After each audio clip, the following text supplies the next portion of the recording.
Bom, o programa Contando História de hoje está recebendo o Dr. Arthur Guerra, uma das maiores referências no Brasil, quando o assunto não é um assunto dos melhores, né, doutor? É um assunto de drogas com adolescentes, com jovens na atualidade.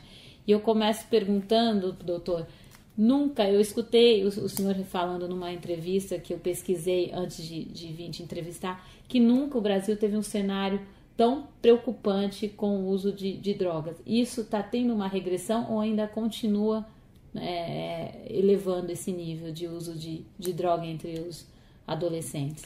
Bom, em primeiro lugar, Maria, obrigado pela oportunidade de falar com você e com os ouvintes.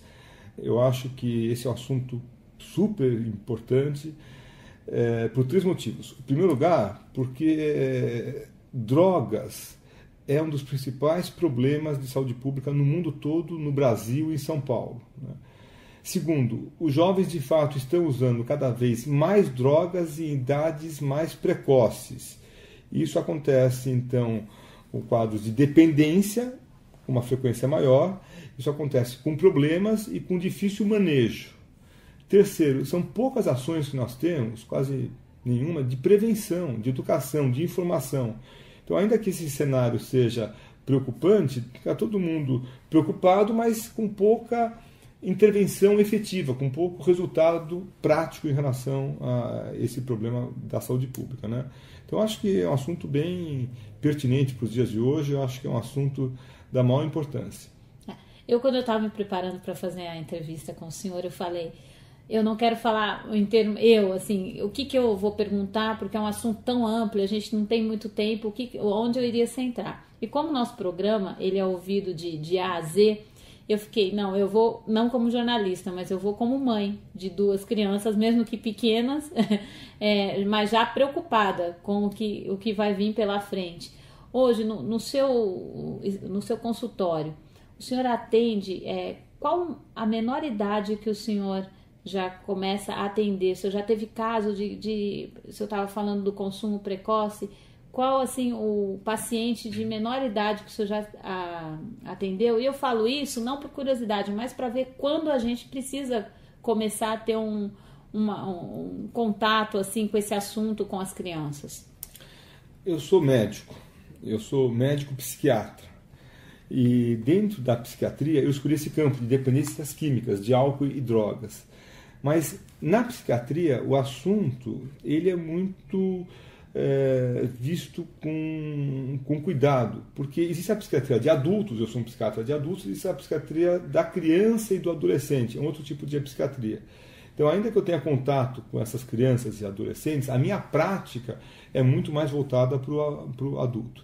Qual é a idade mais precoce que eu vejo? É quando a criança é ainda um feto, quando ela está dentro da mãe. A mãe está consumindo drogas, essa droga, o álcool, cocaína, crack, maconha, passa diretamente para a criança, porque a placenta, que é o sistema que fica entre a mãe e o filho, não tem nenhum filtro, não tem nenhuma barreira, e essa criança está recebendo injeções constantes ou de álcool, ou de maconha, ou de cocaína, ou de crack, ou de opioides. Então a gente começa a se preocupar desde a época que a criança está dentro do ventre da mãe, dentro do útero da mãe, e já está recebendo drogas em relação a isso daí. Depois, quando a criança nasce, muitas mães acabam usando drogas. Na hora de amamentar, o leite também leva a substância psicoativa que vai agir na criança. Então a criança fica o tempo todo, entre aspas, dopada por conta desse uso constante de álcool ou de drogas pelas mães. Algumas mães, inclusive, com o objetivo de dar um sono melhor para a criança, colocam na mamadeira doses de bebidas alcoólicas, doses de álcool, de cachaça, ou de vermute, ou de algo forte misturado no leite para que o sono da criança seja melhor, né? Obviamente que a criança fica intoxicada, algumas passam muito mal, isso acaba tendo uma repercussão grande na saúde dessas crianças. E aí nós vamos adiante, né? Quer dizer, nas casas, os pais às vezes resolvem oferecer um pouco de bebida alcoólica para essas crianças. Na adolescência, o jovem ele quer ter o primeiro contato, a gente dá o nome de batismo. Ele vai ter o primeiro contato aos 13 anos, aos 14 anos, com bebidas alcoólicas, às vezes já com drogas ilícitas. Isso muitas vezes é feito na própria casa, com o irmão mais velho, com o primo desse jovem. Às vezes o pai faz vistas grossas em relação a isso daí. Aliás, o senhor não acha que hoje em dia os pais estão muito coniventes com o uso de álcool entre os adolescentes? Até porque essa geração, doutor, me corrija se eu estiver errado, mas o que eu vejo é que os filhos adolescentes de hoje, eles são filhos de uma geração que já foi criada com uma certa liberdade, que foi nos anos 70, mais ou menos no final dos anos 70, que o pessoal que hoje tem filho adolescente, a maioria deles, eles já foram criados com uma certa liberdade. Você acha que esse consumo excessivo de álcool e de outras drogas hoje com os jovens já vem de uma educação menos rígida?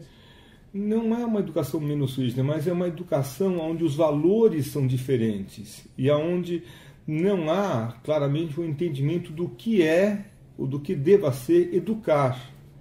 Então, alguns pais acham que é interessante, que é moderno, que é útil fazer uso de drogas legais, como álcool, ou mesmo drogas ilegais, como a maconha, com os filhos. Eu vou repetir, porque de repente o nosso ouvinte não entendeu bem. É verdade. Alguns pais acham que é interessante, por que não, fumar maconha junto com os filhos. É uma experiência?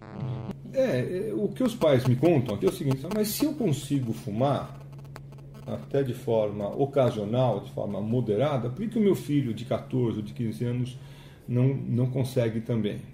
Quando o filho vem aqui já com um problema de uma adição, de uma dependência, de uma gravidade em relação a isso daí, né?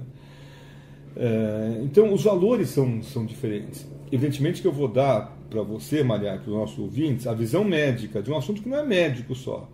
Mas para a visão médica, olha, isso é um absurdo. Isso é um absurdo, eu também acho. Sabe? O pai fumar maconha junto com o filho, entre nós, não precisa nem ser médico. Qual é a base disso? O que está atrás disso? Alguns pais falam assim: eu quero ser o melhor amigo do meu filho. Não tem pode tantas outras ser. Maneiras, né? O esporte, por exemplo. A função do pai não é ser o melhor amigo, a função da mãe não é ser a melhor amiga. Não é essa a função. O pai, a mãe, os pais, eles são predestinados a dar dois valores importantes para os filhos: educação e saúde. Amizade, a intimidade.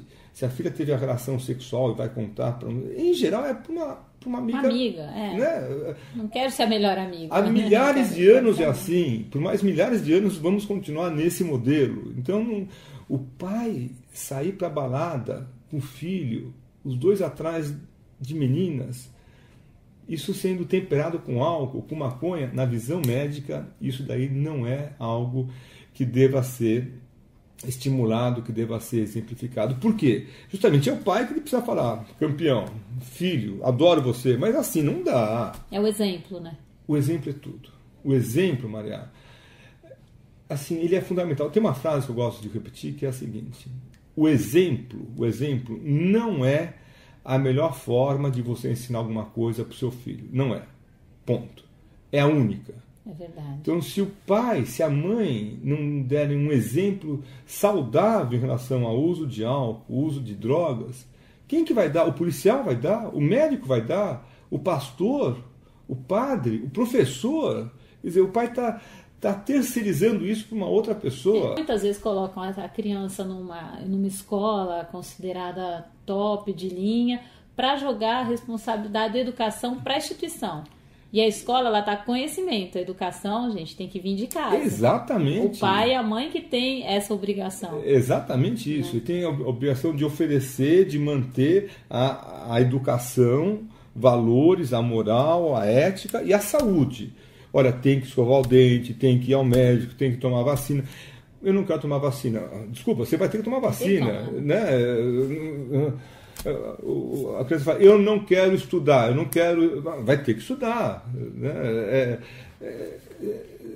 São esses conceitos básicos que fazem da nossa sociedade algo mais forte, algo mais musculoso e que vai dar um futuro melhor para essas crianças e para os filhos dessas crianças, quando eles forem pais. Mas a gente precisa investir nesse modelo aí, não de curto prazo, de médio e de longo prazo. Já que a gente entrou nessa questão educação, o senhor chega a perceber que filhos que são criados assim mais à distância dos pais, porque muitas vezes os pais trabalham o dia inteiro, têm uma vida social muito ativa e não dão aquela atenção para os filhos. Essa carência, que pode se tornar uma depressão, ela pode ser um caminho também mais curto para a criança? Não penso dessa forma. Eu não penso dessa forma. Quer dizer, eu acho que a presença física do pai ou da mãe realmente é muito importante. Mas não é isso que faz a diferença. Porque senão os filhos dos nossos ouvintes que são motoristas de caminhões pelo Brasil todo agora, iriam ser sempre problemáticos. Os filhos dos comissários de aviões também iam ter dificuldades. Os filhos... Eu conheci um rapaz que mora num outro país, trabalha com minério num outro país da América Latina. Quer dizer, os filhos deles já seriam carimbados para ter problemas. Então, não acredito nisso, né? Eu acredito, sim, que o modelo que os pais devam dar, ele independe da frequência e da quantidade de atenção que esses próprios pais possam dar. Depende, sim, da qualidade né? Depende da informação. Seja 10 minutos por dia, mas seja 10 minutos... 1 minuto que seja, mas aquele minuto é precioso, é valioso, é muito mais do que 1 hora ou 2 horas com o pai embriagado, intoxicado, com o pai voltado para outras coisas, ao lado da criança, mas sem poder dar a atenção necessária e suficiente para aquele cenário. Doutor, uma coisa que eu vejo também com mães de crianças que ainda estão na pré-adolescência, hoje em dia mistura muito o comportamento e um diagnóstico de hiperatividade, e muitas vezes tudo agora virou hiperatividade, e muitas dessas crianças já usam desde cedo drogas pesadas para controlarem esse tipo de comportamento. Eu conheço várias crianças que fazem uso de algum antidepressivo, ansiolítico, de qualquer tipo de medicação para conter um pouco aquele comportamento, que antigamente era mais no castigo, na educação. Esse uso dessas substâncias desde cedo pode ocasionar uma probabilidade maior dessa criança ser usuária de droga?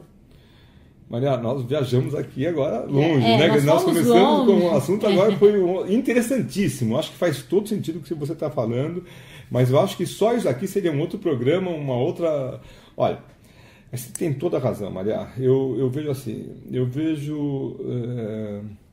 por vezes, um diagnóstico inflacionado desse assunto de hiperatividade. Eu não estou dizendo que não existe, acho que existe, mas às vezes eu vejo o diagnóstico sendo feito de forma um pouco rápida demais, e às vezes até por pessoas que não têm o treinamento